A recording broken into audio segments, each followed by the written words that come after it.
ठीक है। अ,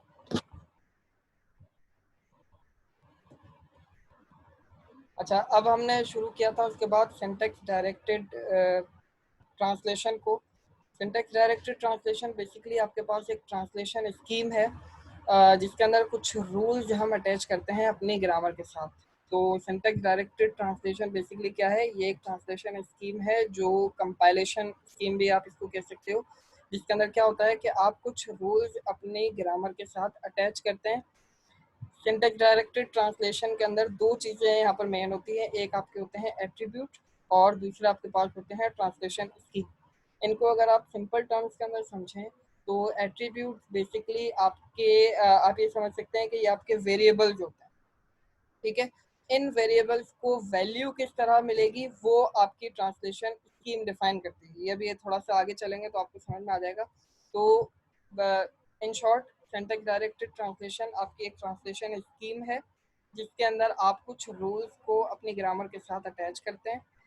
syntax directed translation के अंदर दो चीज़ें इंपॉर्टेंट है, एक आपके एट्रीब्यूट्स हैं, इनको आप नॉर्मल वेरिएबल भी समझ सकते हैं जो आपकी हर नोड के साथ एसोसिएट किए जाते हैं। ठीक है, उन वेरिएबल्स को वैल्यू किस तरह मिलेगी वो ट्रांसलेशन स्कीम की मदद से मिलेगी। इसके अंदर हम कुछ चीज़ें डिफाइन करेंगे, कुछ प्रोडक्शन लिखेंगे जिनकी मदद से उन एट्रीब्यूट को आप वैल्यू असाइन करेंगे।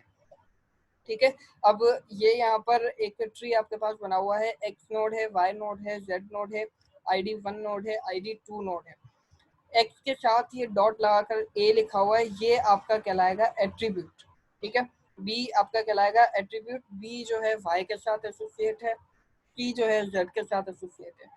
तो अब इस ए वेरिएबल को या इस ए एट्रीब्यूट को वैल्यू किस तरह मिलेगी वो आप ट्रांसलेशन स्कीम की मदद से डिफाइन करेंगे। ठीक है, फॉर सपोज हम आगे चलते हैं, यहाँ पर आपके पास एक ट्री आपके सामने है, एक्स नोड है, इसमें वाई नोड है, जेड नोड है और एक ये प्लस ऑपरेटर है इसके अंदर। ठीक है, अब वाई के साथ एक एट्रीब्यूट यहाँ पर इस्तेमाल किया गया है बी। इसको जो ट्रांसलेशन स्कीम ने जो इसको रूल असाइन किया है वो ये है कि इसको 2 असाइन किया गया है। ठीक है, और सी को ट्रांसलेशन स्कीम की मदद से 3 असाइन किया गया है। ठीक है, अब इस ए को जो रूल मिला है ट्रांसलेशन स्कीम की मदद से वो है बी प्लस सी, यानी जो कुछ इस बी एट्रीब्यूट के अंदर होगा और जो कुछ इस सी एट्रीब्यूट के अंदर होगा वो दोनों प्लस होकर इस ए एट्रीब्यूट की वैल्यू बन जाएगी।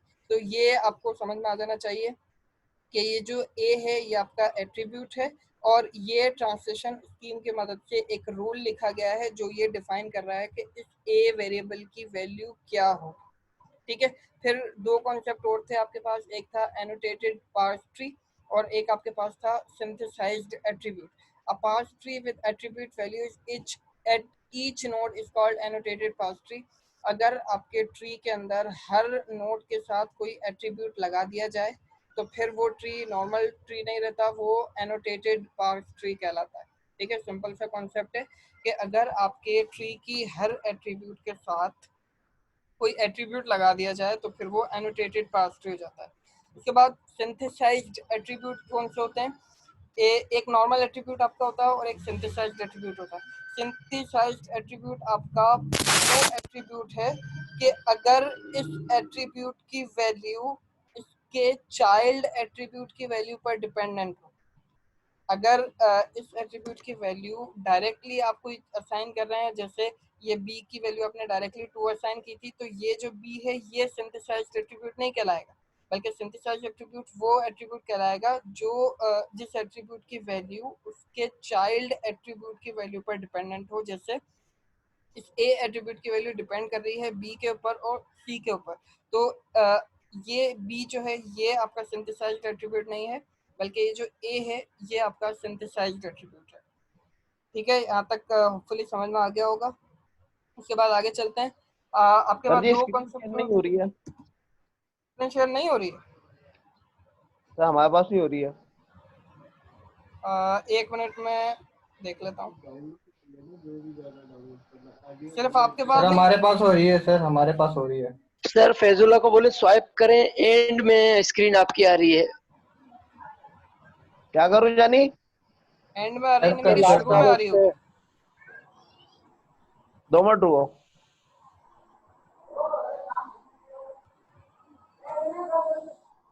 अब सर तो नहीं आ खत्म रही हो गए सर, अब तो वाकई नहीं आ रही है। भाई अभी मैंने बंद की है, अगर किसी को प्रॉब्लम है तो फिर वो बाद में अपना रिकॉर्डेड लेक्चर को देखे, ठीक है? अभी डिस्टर्ब ना करे क्लास के बीच में।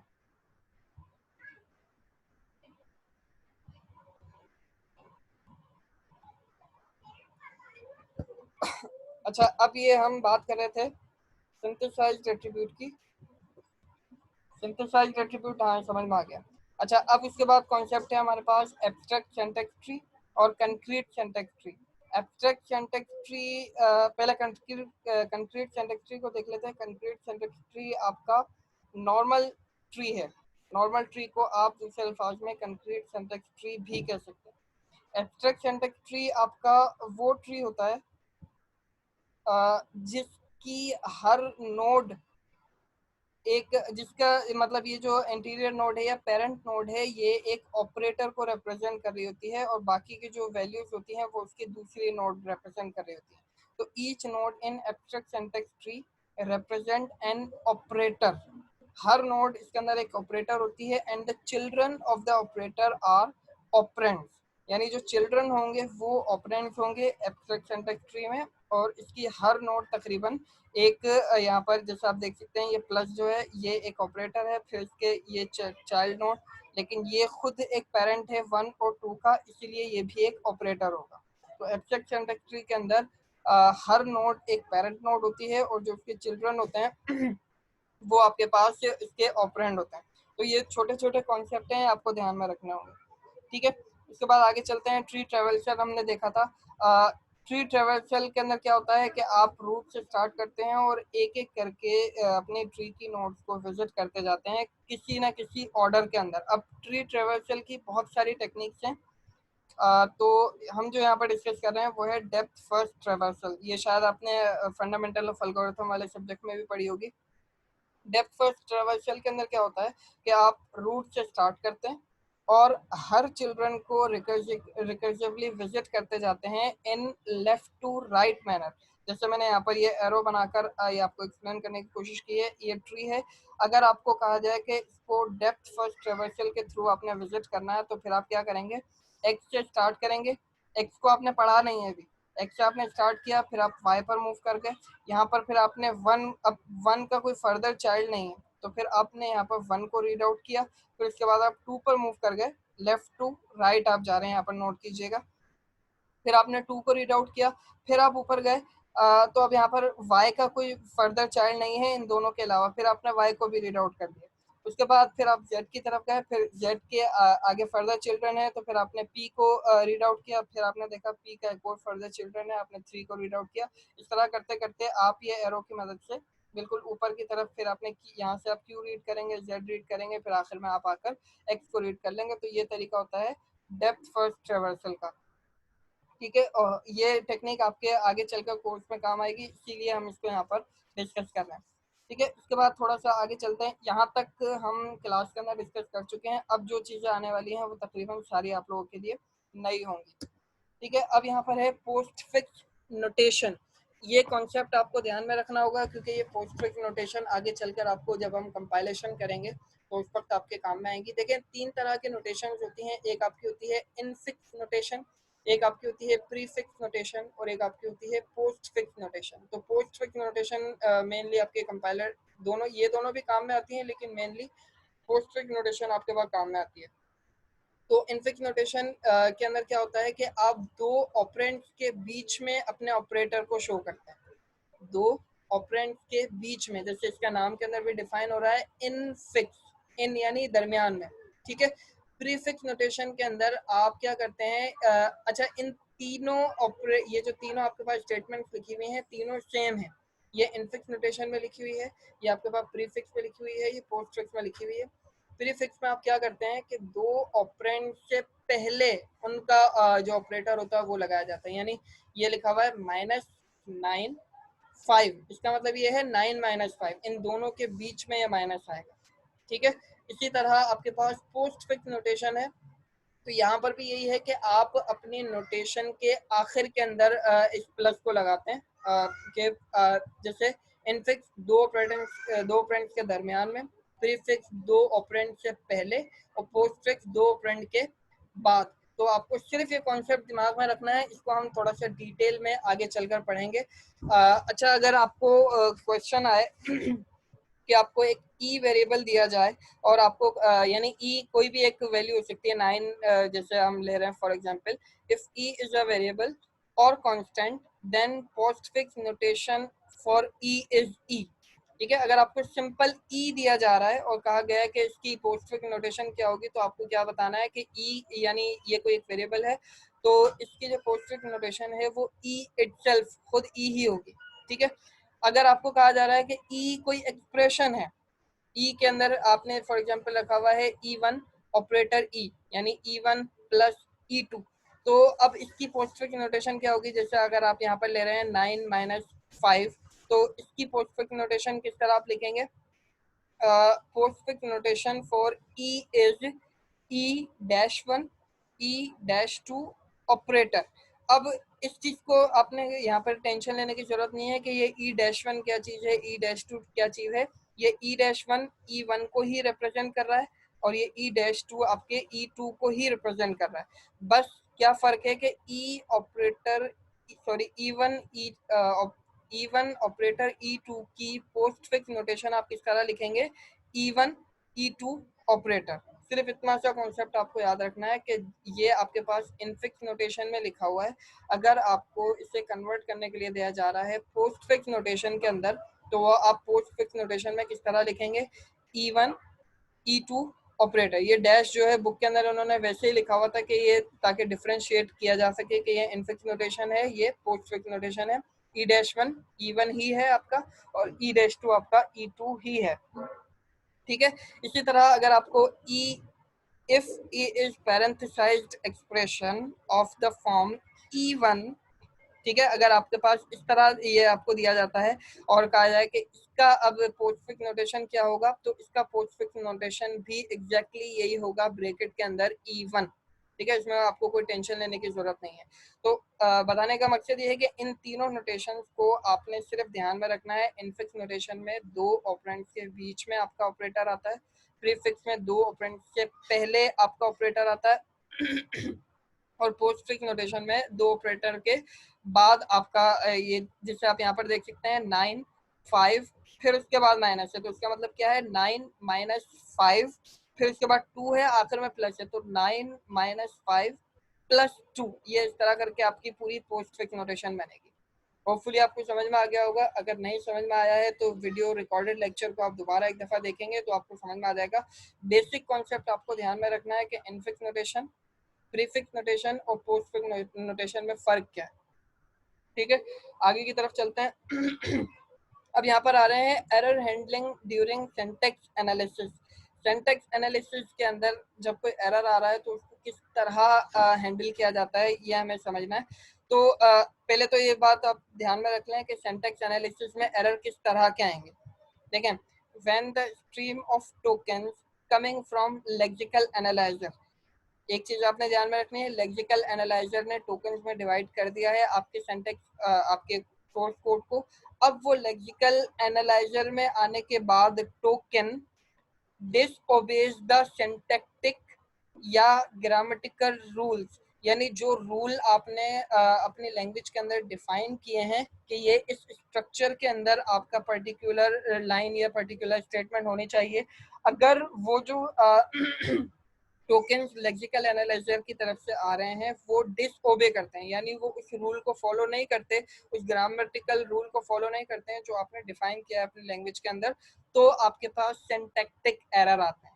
ठीक है, सिंटैक्स एनालिसिस में जैसे मैंने आपको वो डायग्राम में भी दिखाया था कि मैंने वो जो आपको लाइन भी लिख के दिखाई थी, int a is equal to 10, तो अगर मैं a को इंट से पहले लिख दूंगा तो फिर मेरे पास जो एरर आएगा वो सिंटैक्टिक एरर होगा। ठीक है, तो अब उन एरर्स को डील करने के लिए आपके सिंटैक्स एनालाइजर को क्या करना होगा? आपके सिंटैक्स एनालाइजर को ये 3 काम करने होंगे। सबसे पहले तो रिपोर्ट करना होगा एरर को, कि ताकि जो भी डेवलपर है उसको पता चल सके कि एरर है क्या। दूसरा आपके पास है इस पॉइंट को 1 मिनट में अभी डिस्कस करता हूँ। तीसरा पॉइंट देखें पहले, am not slowing down the processing of the remaining program. अब जब अगर आपको जावा पे आपने काम किया है तो जावा के अंदर बेसिकली अगर बीच में कोई एरर आता है मिसाल है, आपने एक जावा का 10 लाइन का कोड लिखा है, उसकी 3rd या 4th लाइन के अंदर आपका एरर है और आपकी 8वीं लाइन में भी एक एरर है। एक एरर आपका 4th लाइन में है, एक एरर जो है आपका 4th लाइन में है, एक एरर आपका 8th लाइन में है। तो फिर अब ऐसा तो नहीं होता ना कि कंपाइलर ने पहली लाइन को पढ़ा, दूसरी लाइन को पढ़ा, तीसरी लाइन को पढ़ा, चौथी लाइन पर अगर उसको एरर मिलेगा तो फिर वो आपकी बाकी की जो 6 लाइन्स हैं, ये क्या हो रहा है?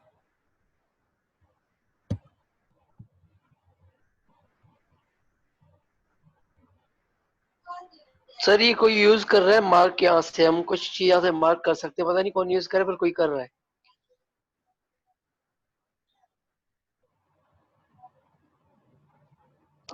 सर आवाज भी सही नहीं आ रही। एक मिनट रुके।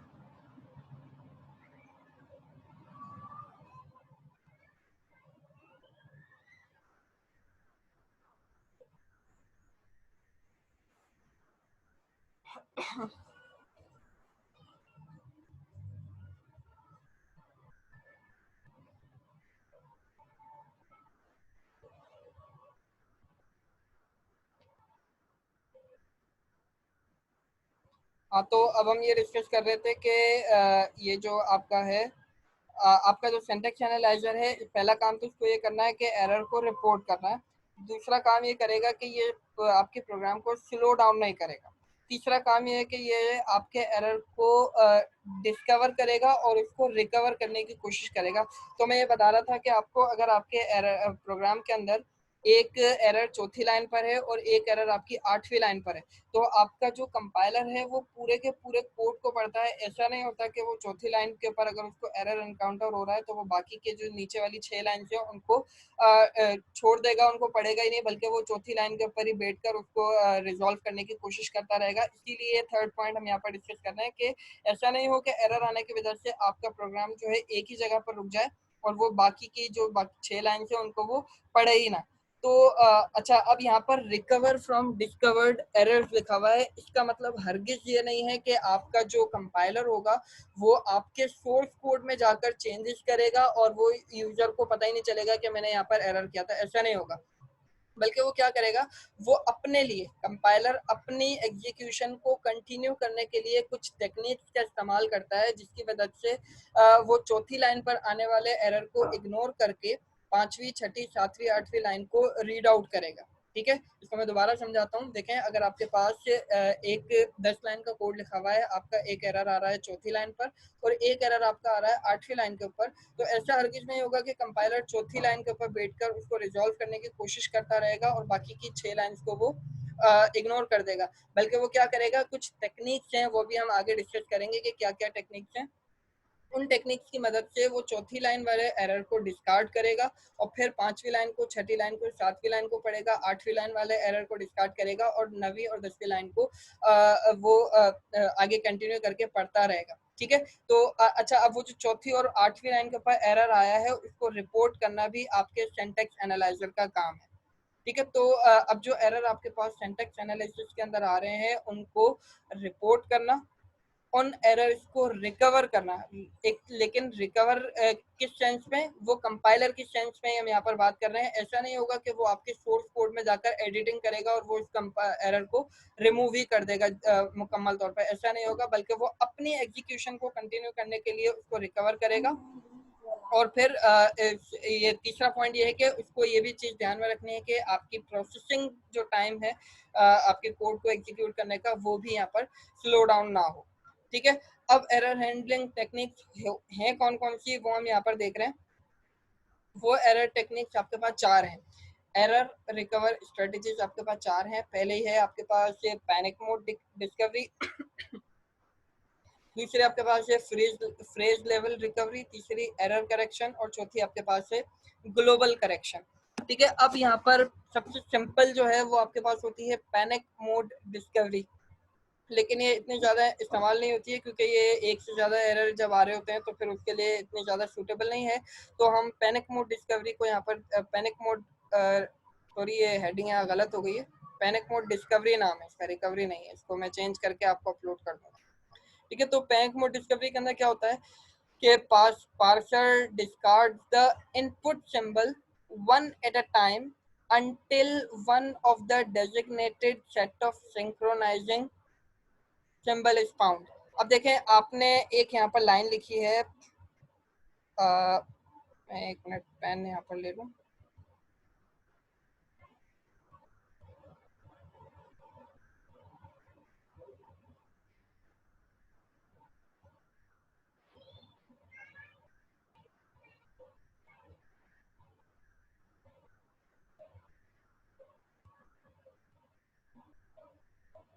अब देखें, ये लाइन आपके पास लिखी हुई है, इसके अंदर लेक्सिकल एनालाइजर की तरफ से अगर हम देखें तो कोई एरर नहीं है, यहाँ पर कोई एरर नहीं आएगा, लेकिन सिंटैक्स एनालाइजर यहाँ पर एरर देगा कि ये इक्वल टू वेरिएबल और वैल्यूज के बीच के अंदर होना चाहिए।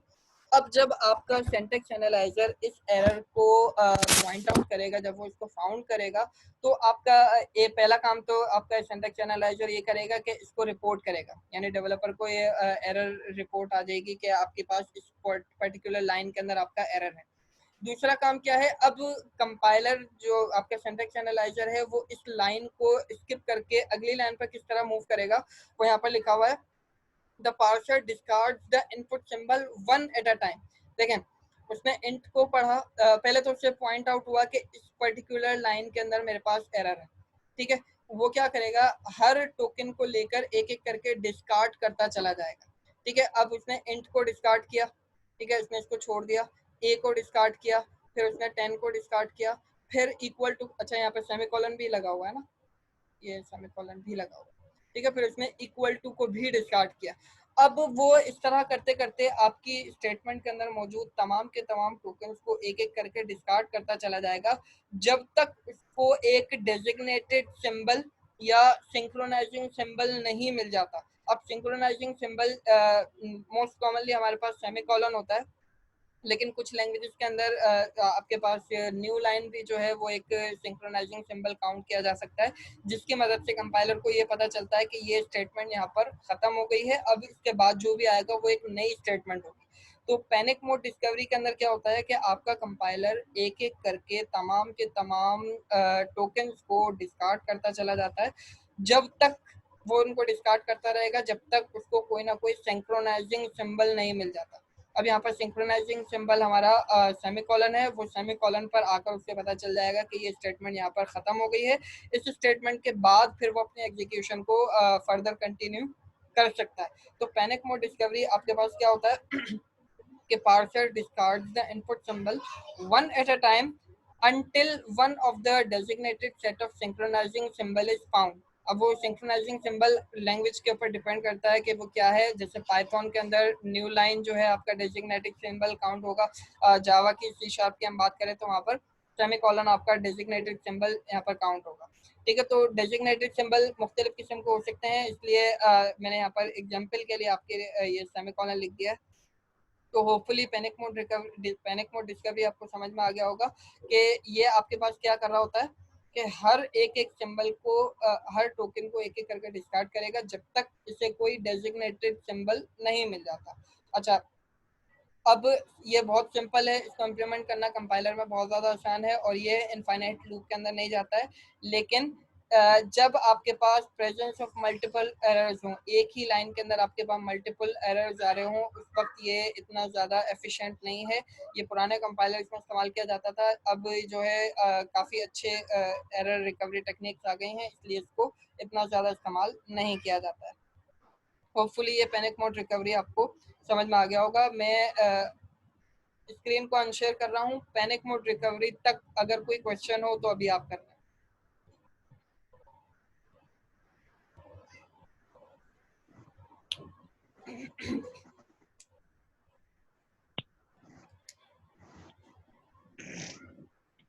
सर जी बोलो। अभी आपने कहा ना एक एक करके सेमी कॉलम वाला जो आप बता रहे थे, एक एक करके जो है वेरिएबल को काटता है, डिस्कार्ड करता है। सर ये अभी इसमें पहले भी जो है एक किस तरह का सर ये चाहेगा कि जे ए टाइप या कोई और भी हो सकते हैं वेरिएबल, कुछ भी हो सकता है जो इसको अपने उससे उसको वो कर लेगा, चूज ये। हाँ, ये मतलब ये तो मैंने एग्जाम्पल स्टेटमेंट लिखी है, इसकी जगह कोई भी स्टेटमेंट हो सकती है, कोई भी एरर हो सकता है। तो अगर उसको इस लाइन में एरर फाउंड हुआ है तो वो एक एक करके तमाम टोकन को डिस्कार्ड करता जाएगा जब तक उसको कोई डेजिग्नेटेड सिंबल नहीं मिल जाता है, सिंक्रोनाइजिंग सिंबल जिसको हम कह रहे हैं। सिंक्रोनाइजिंग सिंबल मिलने के बाद फिर वो आगे अपनी एग्जीक्यूशन को कंटिन्यू करता है। ठीक है सर, थैंक यू सर। और कोई?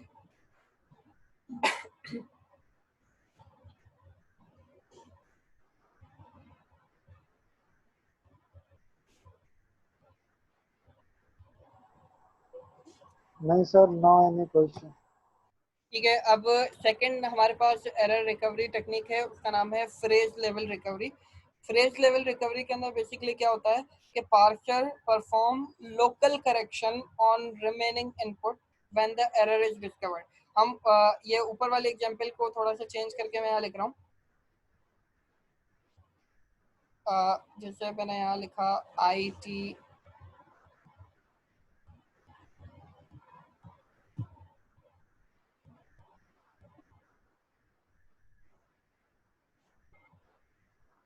ITN A is equal to 10 और आखिर के अंदर मैं सेमी कॉलन यहाँ पे लगा देता हूँ। तो ये बेसिकली आपके पास एक सही मतलब ये इस पर्टिकुलर कीवर्ड के अंदर आपके पास एरर आ रहा है। तो parser perform local correction on remaining input when the error is discovered. The parser replaces the prefix of the remaining input by some string. तो कंपाइलर क्या करता है, अगर उसको यहाँ पर कोई एरर मिल रहा है, जैसे यहाँ पर ITN पर इसको एरर मिल रहा है, तो वो इसको रिप्लेस करेगा किसी और पर्टिकुलर जो वैलिड स्ट्रिंग यहाँ पर आ सकता है उसके साथ इसको रिप्लेस करने की कोशिश करेगा। जैसे यहाँ पर मैं इसको रिप्लेस कर देता हूँ इंट के साथ। तो फ्रेज लेवल रिकवरी के अंदर बेसिकली क्या होता है कि जिस जगह पर आपके कंपाइलर को एरर नजर आ रहा है उस एरर को उस पर्टिकुलर टोकन को वो किसी और टोकन के साथ रिप्लेस करता है। लेकिन एक चीज यहाँ पर ध्यान में रखिएगा, ये वाली जो रिप्लेसमेंट हो रही है ये कंपाइलर अपने एग्जीक्यूशन को कंटिन्यू करने के लिए कर रहा है, ये आपके सोर्स कोड के अंदर चेंजिंग नहीं होगी। ठीक है, ये चीज मैं बार बार पॉइंट आउट कर रहा हूँ। ये जो रिकवरी टेक्निक्स आपके पास है ये कंपाइलर अपनी एग्जीक्यूशन को फर्दर कंटिन्यू करने के लिए कर रहा होता है। अगर वो इस चीज को ना करे तो कंपाइलर फिर इसी स्टेटमेंट के ऊपर रुका हुआ रहेगा, आपका प्रोग्राम हाल्ट हो जाएगा, एक जगह पर अटक जाएगा, आपका प्रोग्राम आगे कंटिन्यू नहीं हो पाएगा इस वजह से, क्योंकि वो एक ही एरर को रिजॉल्व नहीं कर पा रहा। तो हमारे पास ये जो डिफरेंट रिकवरी टेक्निक्स हैं ये इन एरर्स को रिमूव नहीं करती हैं बल्कि उन के लिए कंपाइलर को एक रास्ता दे देती है ताकि वो आने वाला फ्यूचर जो प्रोग्राम है उसको कंटिन्यू कर सके। अब phrase level panic mode discovery के अंदर क्या होता है कि वो एक एक आपके मतलब जो भी टोकन है उनको डिस्कार्ड करता जाएगा जब तक उसको कोई सिंक्रोनाइजिंग इनपुट नहीं मिलता। और फ्रेज लेवल रिकवरी के अंदर वो आपके इनपुट स्ट्रिंग को किसी और स्ट्रिंग के साथ या किसी और वेरिएबल के साथ, किसी और कीवर्ड के साथ वो रिप्लेस कर देता है ताकि वो अपनी एग्जीक्यूशन को कंटिन्यू कर सके। ये जो आपके पास चेंज है ये आपके सोर्स कोड के अंदर चेंज नहीं आएगा, ये चीज ध्यान में रखिएगा। ठीक है, तो फ्रेज लेवल रिकवरी और पैनिक मोड रिकवरी ये दो अभी आपको मैंने समझा दिए हैं। अगर इसमें कोई क्वेश्चन हो तो अभी पूछ लें, मेरे ख्याल में क्लास को यहीं पे वाइंड अप करते हैं। बाकी की जो दो हमारे पास टेक्निक्स अभी बाकी हैं, एरर करेक्शन और ग्लोबल करेक्शन, इसको हम नेक्स्ट क्लास के अंदर डिस्कस करेंगे। और ये मीटिंग का टाइम भी तकरीबन एंड होने वाला है, तो अगर कोई क्वेश्चन हो यहाँ तक तो आप कर सकते हैं अभी।